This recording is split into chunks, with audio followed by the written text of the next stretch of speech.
नमस्कार। आज हम करेंगे प्रमेय नंबर 2.16। तो प्रमेय आपके पास में है, माना कि एक्स डी कोई दूरी समष्टि है तथा A I I equal to 1 to n x के परिमित उप समुच्चयों का संग्रह है। तो union of A I I equal to 1 to n एक संवृत समुच्चय है, अर्थात दूरी समष्टि एक्स डी में संवृत समुच्चयों का प्रत्येक परिमित संघ एक संवृत समुच्चय होता है। इसे हमें सिद्ध करना है, तो देखते हैं। देखिएगा, देखो सबसे पहले आपको दे दिया गया एक्स डी कोई दूरी समष्टि है और ये जो ए आई है ये आपके पास में एक्स के परिमित उप समुच्चयों का संग्रह है। और तो अपने को सिद्ध करना है कि यूनियन ऑफ ए आई एक संवृत समुच्चय है और यहाँ पर ये जो ए आई है ये परिमित समुच्चयों का संग्रह है। भाई परिमित संवृत समुच्चयों का संग्रह है, परिमित संवृत। ठीक है, तो अब अपने को सिद्ध करना है कि अगर ये ए आई संवृत है तो यूनियन ऑफ ए आई भी कैसा होगा, संवृत। तो अब देखिए, अब आपको दे दिया गया कि ए आई संवृत है और संवृत के डेफिनेशन से हम लोग जानते हैं कि इसका जो पूरक होगा x माइनस ए आई, ये कैसा हो जाएगा, विवृत। x माइनस ए आई विवृत है। अब x माइनस ए आई अगर विवृत है तो हम लोग जानते हैं, पिछले प्रमेय में हम कर चुके हैं कि विवृत समुच्चयों का परिमित सर्वनिष्ठ निर्धारण विवृत समुच्चय होता है। तो इनका इंटरसेक्शन अगर कर लेंगे हम लोग तो विवृत समुच्चय हो जाएगा। तो intersection of x minus A I विवृत है for each of i equal to 1 to n। Intersection of x minus A I विवृत है। अब इसमें अगर अपन बंटन नियम लगा दें तो intersection of x minus A आई को बंटन नियम से हम लोग क्या लिख देते हैं, x minus union of A i और i equal to 1 to n, ये आपके पास में विवृत है। और ये जो विवृत है तो इसका पूरक समुच्चय हो जाएगा संवृत। तो इसका पूरक ऐसे बनेगा ना, union of A i equal to 1 to n, ये अपने पास में है संवृत। तो ये संवृत है। अब देख लीजिएगा, यही सिद्ध करना था अपने को कि यूनियन ऑफ ए आई भी कैसा होगा, संवृत होगा। तो नेक्स्ट अपन अब एक डेफिनेशन देखते हैं। पहले तो व्युत्पन्न समुच्चय का, व्युत्पन्न समुच्चय डेरिवेटिव सेट, व्युत्पन्न समुच्चय डेरिवेटिव सेट है ना।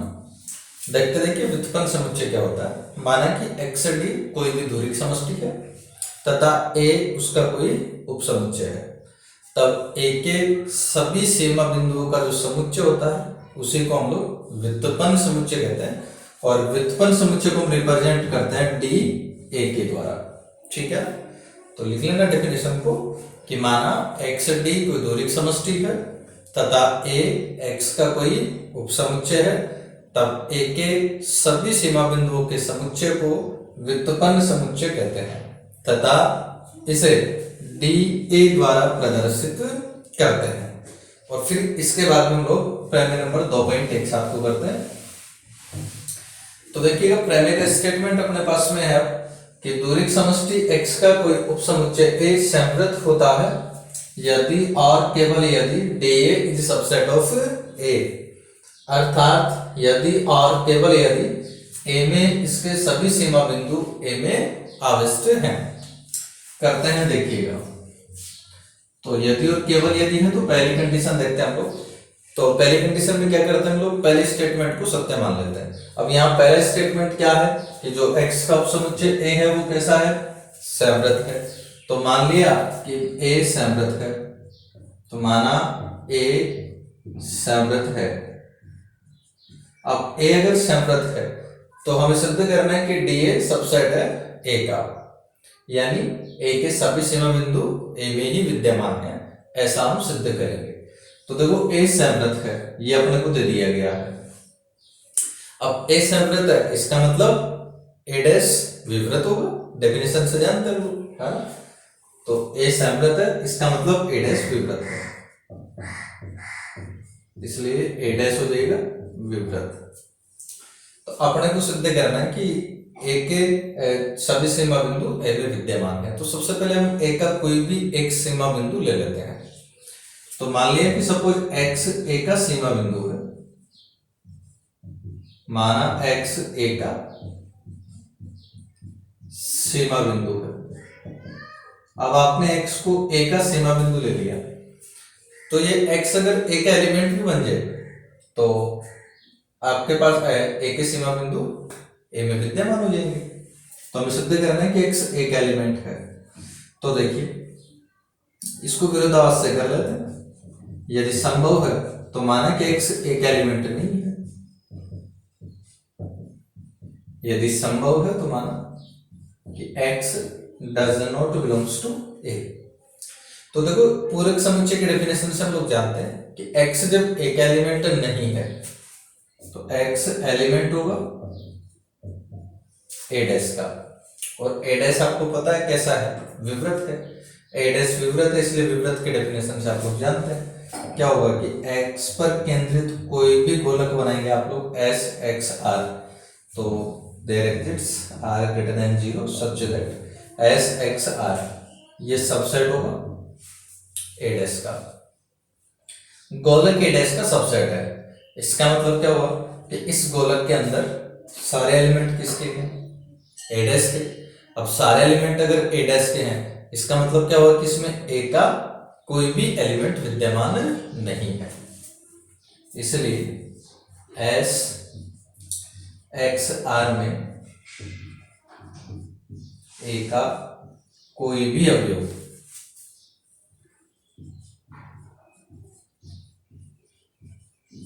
ए का कोई भी अवयव विद्यमान नहीं, ए का कोई भी अवयव विद्यमान नहीं है। अब देखिए इस गोलक में ए का कोई भी अवयव विद्यमान नहीं है, इसका मतलब x a का सीमा बिंदु नहीं है, क्योंकि सीमा बिंदु की डेफिनेशन हम क्या पढ़ते हैं कि x पर केंद्रित प्रत्येक विवृत गोलक में x के अतिरिक्त a का कम से कम एक अवयव अवश्य विद्यमान होना चाहिए।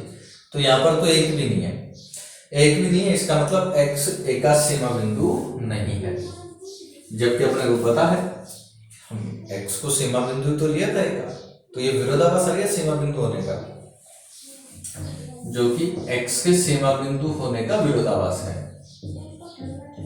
जो कि x के सीमा बिंदु होने का विरोधाभास है, सीमा बिंदु होने का विरोधाभास है, जो कि x के सीमा बिंदु होने का विरोधाभास है। और सीमा बिंदु होने के जो विरोधाभास आया, विरोधाभास किसकी वजह से आया, हमने यह माना कि x does not belongs to A, इसकी वजह से विरोधाभास आया। इसका मतलब x belongs to A, यानी कि A के सभी सीमा बिंदु कहाँ विद्यमान है, A में। तो यहाँ पर जो DA है सीमा बिंदु का समुच्चय तो है, और सीमा बिंदु सब A में है, यानी कि DA के सारे एलिमेंट A में है ना, इसका मतलब DA is subset of A। अब एक बार हम इसका विलोम करेंगे, तो विलोम में क्या करेंगे, देखिए मान लिया कि सपोज DA सबसेट है A का। अब DA अगर A का सबसेट है तो हमें सिद्ध करना है कि A संवृत होगा। तो DA व्युत्पन्न समुच्चय है A का, मतलब व्युत्पन्न समुच्चय का मतलब A के सभी सीमा बिंदुओं का समुच्चय, और जो कि सबसेट है A का। तो आपको सिद्ध करना कि A संवृत होगा। तो अगर हम सिद्ध कर दें कि A डैश विवृत है तो A संवृत हो जाएगा, तो हम A डैश को विवृत कर लेंगे। अब A डैश को विवृत करने के लिए हम A डैश का कोई भी एक एलिमेंट ले लेते हैं, माना कि x belongs to A dash.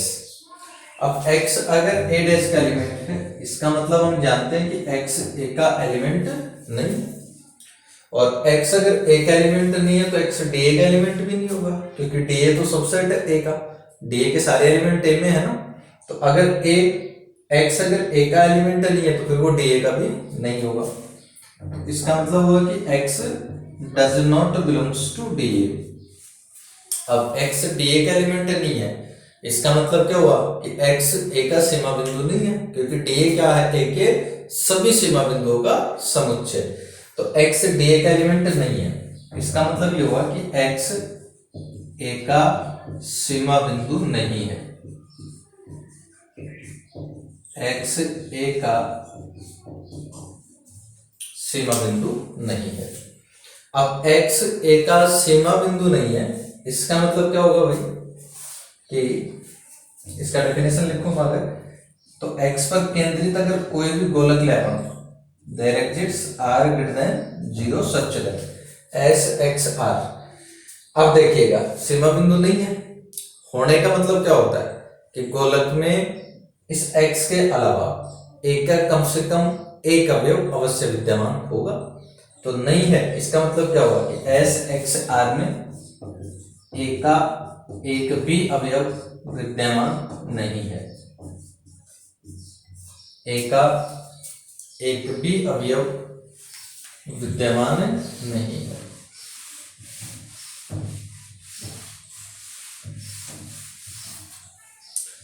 ए का एक भी अवयव विद्यमान नहीं है।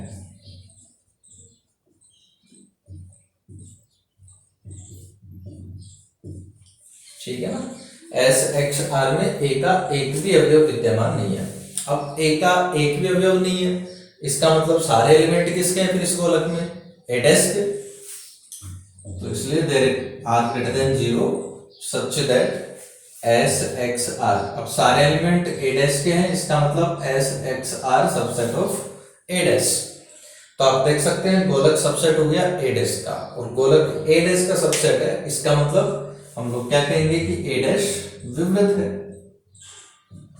तो इसलिए ए डैश विवृत है, तो ए डैश विवृत है, इसका मतलब ए समवृत है। तो ए समवृत है, और यही हमें सिद्ध करना था।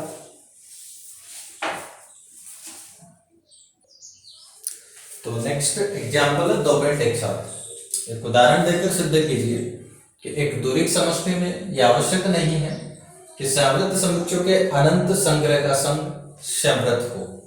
देखिए एक एग्जाम्पल देकर हमें सिद्ध करना है कि दूरिक समष्टि में जो समवृत्त समुच्चयों के अनंत संग्रह का संघ समवृत्त होना आवश्यक नहीं है।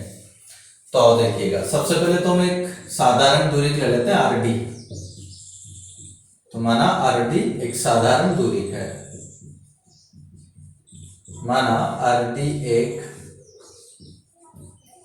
साधारण दूरी है। साधारण दूरी का मतलब d x y equal to mod x minus y, है ना। तो हमें सिद्ध करना है कि अनंत संग्रह का संघ समवृत्त होना आवश्यक नहीं है। तो देखिएगा सबसे पहले तो हम समवृत्त समुच्चय का एक संग्रह ले लेते हैं। एक बटा एन से एक such that n belongs to N. अब देखिएगा एन का वैल्यू 1 से लेके, भाई एन को यहाँ पर नेचुरल नंबर क्या आपने जिसका मान 1 से इन्फिनिट तक पुट कर सकते हैं आप कुछ भी। तो एन का मान 1 से इन्फिनिट तक करेंगे तो अनंत समवृत्त समुच्चय यहाँ से आपको मिल जाएंगे। प्रत्येक समवृत्त अंतराल एक समवृत्त समुच्चय होता है ना, तो आपको यहाँ से अनंत समवृत्त समुच्चय बनेंगे। इसका मतलब अपन कह सकते हैं कि ये जो आपके पास में ये सेट लिखा हुआ ये क्या है, समवृत्त समुच्चयों का एक संग्रह है। तो ये समवृत्त समुच्चयों का एक संग्रह है, समवृत्त समुच्चयों का संग्रह है।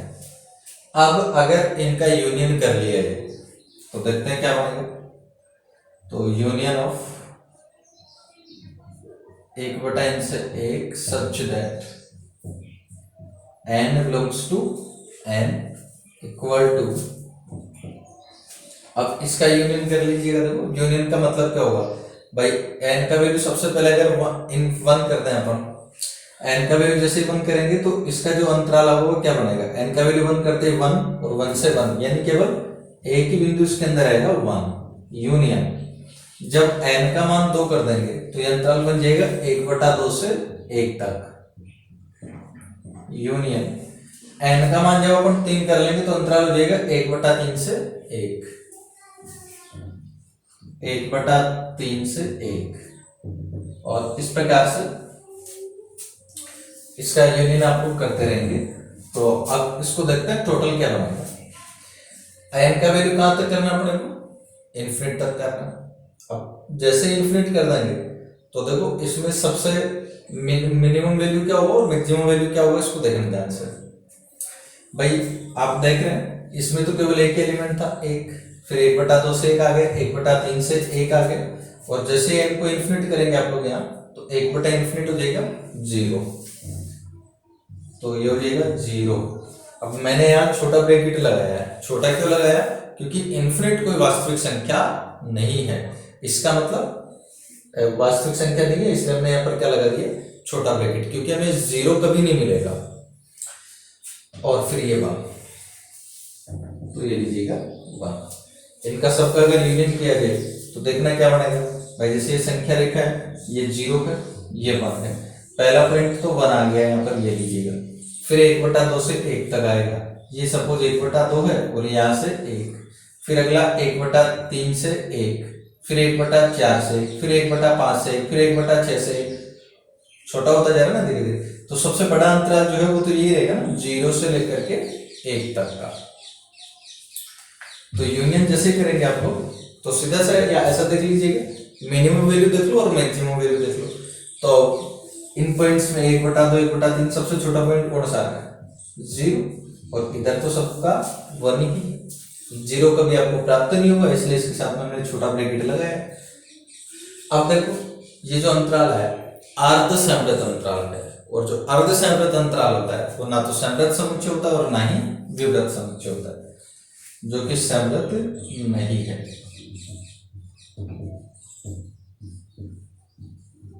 जो कि संवृत नहीं है, इसका मतलब क्या हुआ कि अनंत विवृत समुच्चयों का, असंवृत समुच्चयों का संग संवृत होना आवश्यक नहीं है। तो नेक्स्ट हम पढ़ेंगे एक द्विरीय समष्टि का उपसमष्टि। तो बात करते हैं इसके डेफिनेशन की। उपसमष्टि का डेफिनेशन क्या होता है देखिएगा। तो सबसे पहले माना XD एक द्विरीय समष्टि है। माना XD एक द्विरीय समष्टि है। माना XD एक द्विरीय समष्टि है तथा S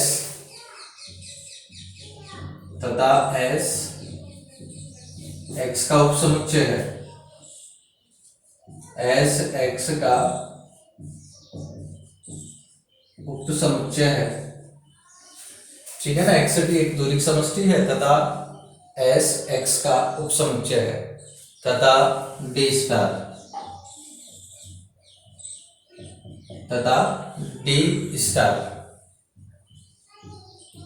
का S क्रॉस S पर संकुचन है।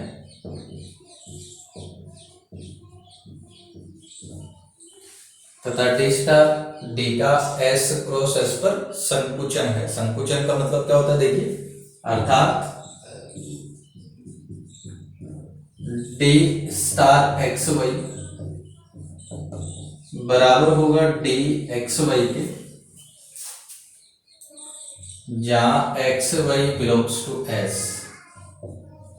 ध्यान देना, हमने लिखा कि S x का उपसमुच्चय और D का क्या है, S क्रॉस S पर संकुचन है। संकुचन का मतलब होता है कि जो D*xy है ये dxy के बराबर ही होगा, लेकिन यहाँ जो x और y है वो किसके एलिमेंट होंगे, S के। भाई D में तो किसके एलिमेंट थे, x के, लेकिन D स्टार में xy किसके एलिमेंट होंगे, S के। बाकी D*xy बराबर है किसके, dxy के। तब ये जो D स्टार है, इस D स्टार को तुम लोग कहते हैं प्रेरित दूरिक। तब D स्टार को प्रेरित दूरिक कहते हैं। D स्टार को प्रेरित दूरिक कहते हैं। D स्टार को क्या कहेंगे इसी कंडीशन में हम लोग, प्रेरित दूरिक। और जो S D स्टार है तथा ये जो S D स्टार है, इसको हम कहते हैं XD का उपसमष्टि। तो SD स्टार को एक्स डी का उपसमष्टि कहते हैं।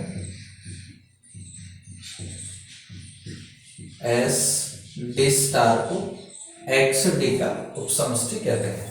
तो ये हो गया अपना उपसमष्टि का डेफिनेशन कि एक्स डी धुरी समष्टि है, एस एक्स का उपसमुच्चय है, डी स्टार डी का एस क्रॉस एस पर संकुचन है। संकुचन का मतलब कि d star x y d x y के ही बराबर होगा, बस एक्स वाई किसके एलिमेंट होंगे यहाँ पर एस के, जबकि डी में किसके एलिमेंट है एक्स के। तब डी स्टार को तो आप लोग प्रेरित दूरी कहते हैं और एस डी स्टार को आप लोग कहते हैं एक्स डी का उप समष्टि।